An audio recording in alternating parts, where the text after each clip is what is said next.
Bonjour. Je vais donc remercier tout d'abord mes collègues de m'avoir confié ce sujet. Et c'est un travail absolument d'équipe, et l'analyse a été faite, bien sûr, en équipe. Alors, voilà. Donc, les résultats des bons cas. Alors, on s'éloigne un peu du sujet précédent, mais vous allez voir, on redit un peu les mêmes choses.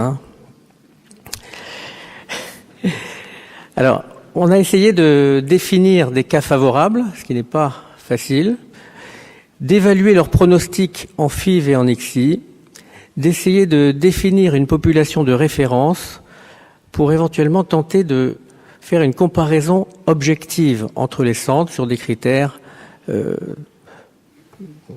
communs.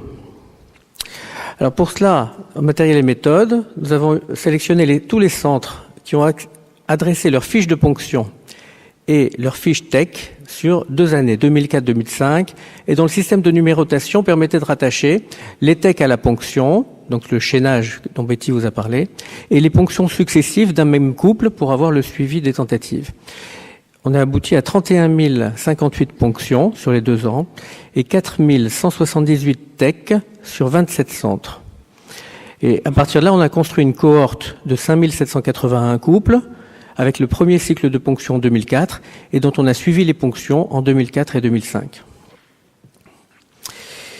On a pu définir et analyser des bons cas a priori, c'est-à-dire avant toute stimulation à l'entrée en inclusion, et les bons cas a posteriori, c'est-à-dire une fois qu'on avait les notions de la réponse au traitement et des données biologiques jusqu'au moment du transfert.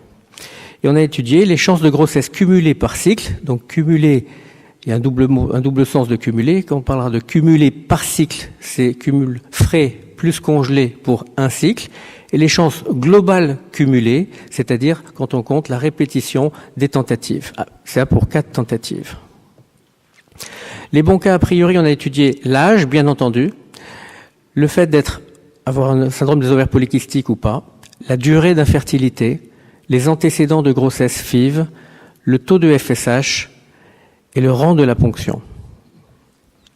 Pour les bons cas a posteriori, nous avons étudié les protocoles longs, courts agonistes, courts antagonistes séparément, et on a retrouvé comme bon cas a posteriori dans nos études les doses de gonadotrophine, on l'a étudié, la durée de stimulation, le nombre d'ovocytes, le nombre de bons embryons, la congélation ou pas d'embryons et l'existence d'un transfert de blastocystes, et on verra dans quel cas c'est favorable.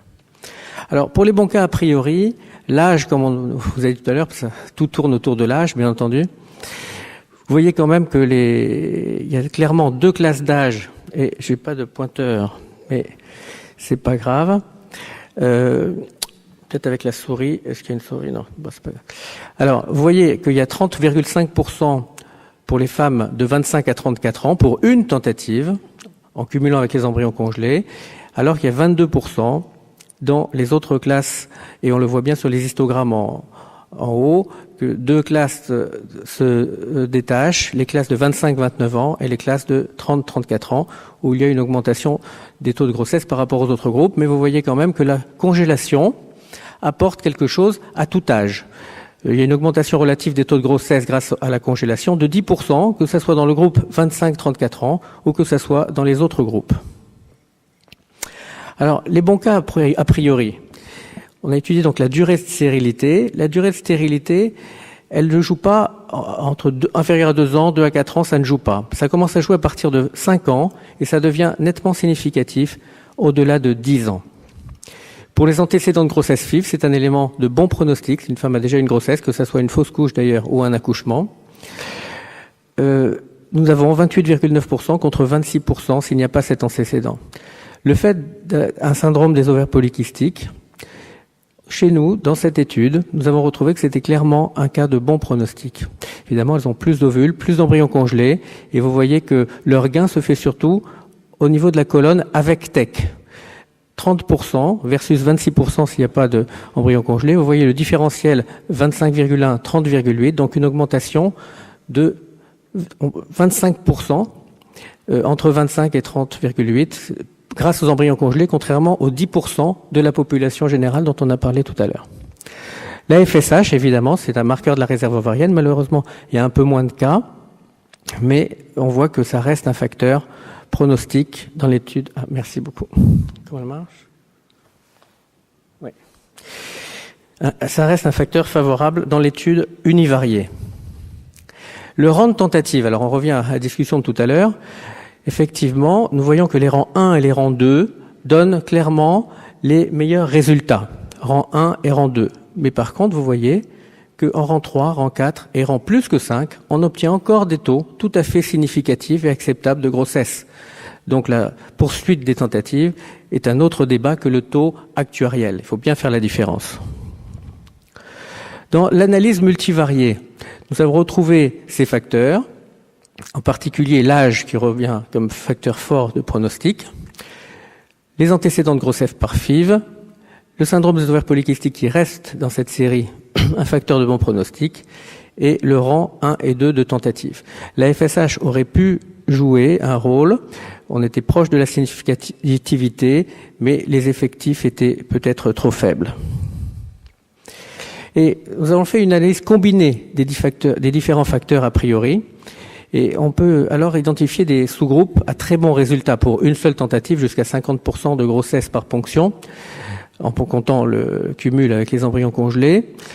Par exemple, si on voit un âge jeune avec un rang faible et les antécédents de grossesse, bon, évidemment, on va avoir des bons résultats. Mais en comparant et dans les centres, on s'aperçoit que les effectifs sont trop petits, malheureusement, pour qu'on puisse utiliser trop de critères associés pour faire des comparaisons. Nous avons donc simplifié et fait 3 classes de cas, bons cas a priori, 3 classes de cas, en fait. Les cas favorables, âge 25-34 ans, avec une durée d'infertilité inférieure à 10 ans. Les cas défavorables, avec un âge autre et une durée d'infertilité supérieure à 10 ans. Et tous les cas intermédiaires ont été classés dans le même groupe. A posteriori, l'analyse univariée a étudié les protocoles courts, longs et antagonistes. Les facteurs favorables que nous avons retrouvés sont la durée de stimulation entre 9 et 12 jours, ce qui était connu, la dose faible de gonadotrophine, donc des meilleures répondeuses, au moins 4 embryons, évidemment ce sont des bons cas ça, cycle avec congélation embryonnaire, 2 embryons transférés ou un transfert de blastocystes. Et au total, nous avons retenu un seul cas simple, ou 2 cas, on va dire, de cas favorables, les 2 situations a posteriori, soit au moins 4 embryons obtenus, soit 2 ou 3 embryons, mais seulement avec des doses de gonadotrophine plutôt faibles, moins de 2000 dans le protocole court avec agoniste ou antagoniste, ou moins de 2500 en protocole long.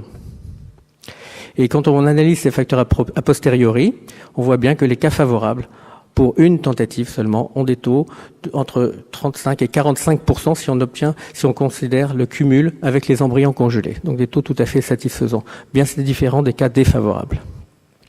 Alors quand on revient au bon cas a priori en analyse actuarielle, et qu'on étudie le rang de tentative, on retrouve la même problématique que tout à l'heure, mais on voit tout de même que dans les bons cas, on arrive à 72% de grossesse en cumulé après 4 tentatives. Et vous voyez qu'effectivement, les effectifs diminuent au fur et à mesure des rangs, parce que celles qui sont enceintes ne reviennent plus il y a un certain taux d'abandon. Et ici, dans cette série, on avait 25% seulement d'abandon au premier cycle. Donc un peu moins que ce dont on a parlé tout à l'heure. Et vous voyez que théoriquement, après 5 tentatives, on peut aller jusqu'à 76%. Mais le taux réel est de 49,3%. Mais en fait, avec les changements de centre très probables, en tout cas qui doivent varier selon les régions, et en tout cas à Paris, je peux vous dire que c'est extrêmement fréquent, les taux sont sûrement plus importants que 49%, et sont peut-être pas proches de 76%, mais entre les deux, entre 49 et 76% pour 4 tentatives. Alors, quand on regarde l'analyse actuarielle des taux de grossesse cumulatifs en fonction des critères a priori et a posteriori, quand on mélange les deux, vous voyez qu'on peut arriver à des taux de grossesse entre 80 et 90% à 4 tentatives.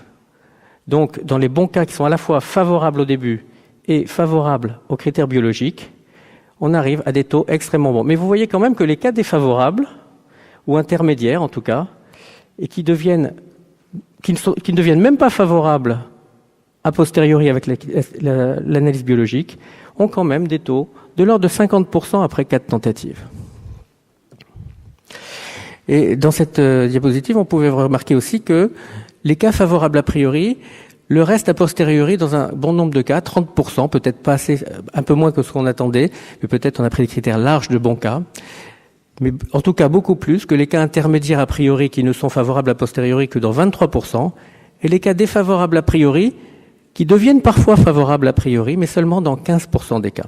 Mais le critère a priori n'est pas absolument suffisant pour bien évaluer les chances d'un couple. Alors là, on va passer à des corrélations de taux de succès entre bons cas et population entière et les différents taux de succès pour analyser cela. Ce tableau étudie en fonction des centres, les numéros qui sont en bas sont les centres, les taux de grossesse frais au premier cycle, sans tenir compte des embryons congelés. Et on a comparé les populations globales du centre et la population de bons cas, telle qu'on l'a définie. Et vous voyez que globalement, il y a une bonne corrélation entre le taux de grossesse de la population générale et le taux de grossesse des bons cas. Il y a une diminution progressive, c'est classé par ordre décroissant, mais il y a des exceptions. Vous voyez, centre 17, centre 18. Donc si on classait les centres uniquement par population générale et taux de grossesse, vous voyez qu'il y aurait des erreurs faites et les bons cas doivent être pris en compte pour analyser un centre, obligatoirement. Le taux de global est insuffisant. Alors là, c'est le même tableau, mais en prenant compte les taux de grossesse cumulés. Tout à l'heure, nous avons pris le grossesse frais sans tenir compte des embryons congelés. Là, on tient compte des embryons congelés. C'est intéressant parce que la politique de transfert peut influer là-dessus, puisque si on a un centre qui fait du 7 essentiellement, il va avoir peut-être un peu moins de grossesse en grossesse fraîche, mais si on cumule avec les embryons congelés, on va avoir des taux de grossesse améliorés. Donc, et vous voyez qu'on retrouve quand même la corrélation entre le taux global de grossesse et le taux d'embryon congelé, et le taux de grossesse des bons cas, mais vous voyez encore des exceptions, et ces exceptions font qu'on ne peut pas utiliser seulement le taux global de grossesse.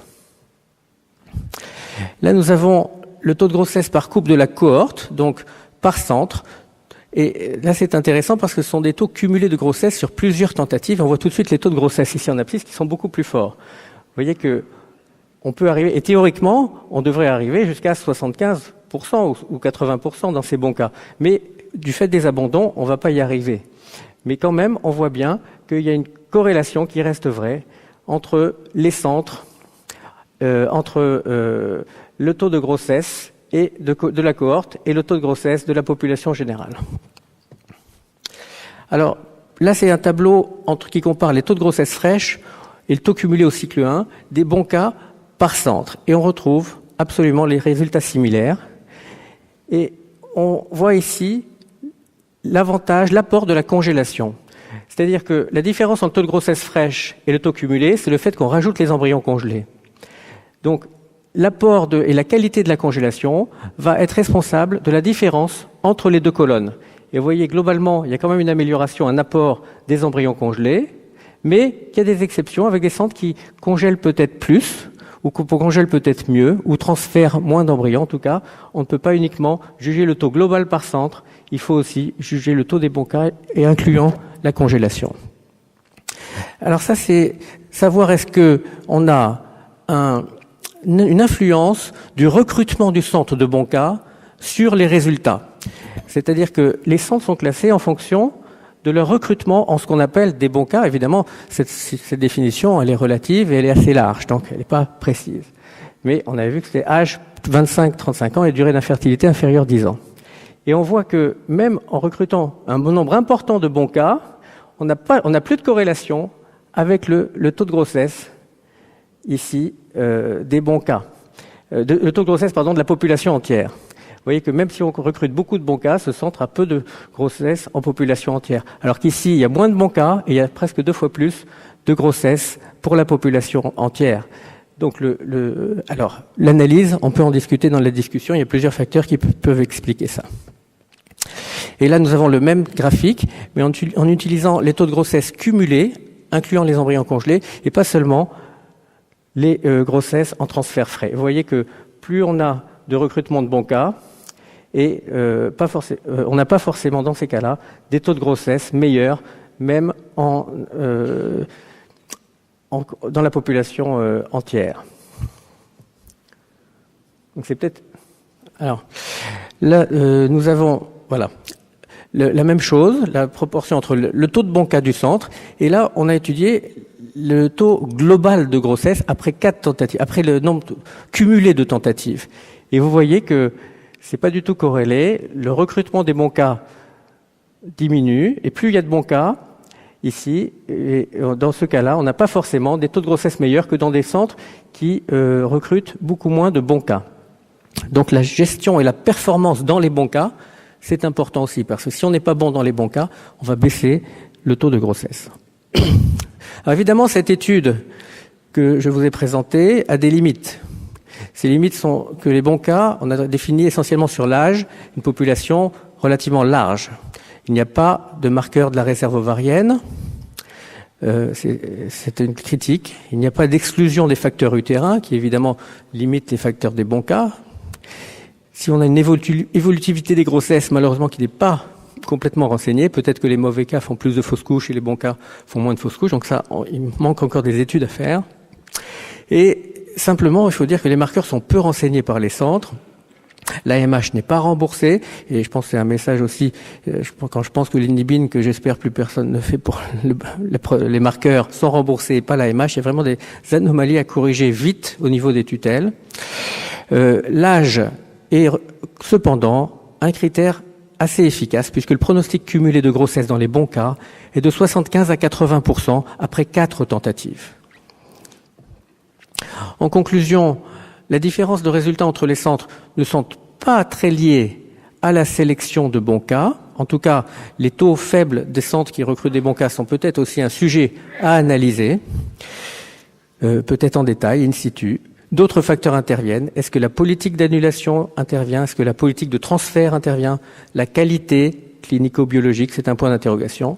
Néanmoins, l'étude de la population des bons cas entre les centres est un des moyens, si cela était souhaitable, d'approcher une comparaison plus objective. Je vous remercie.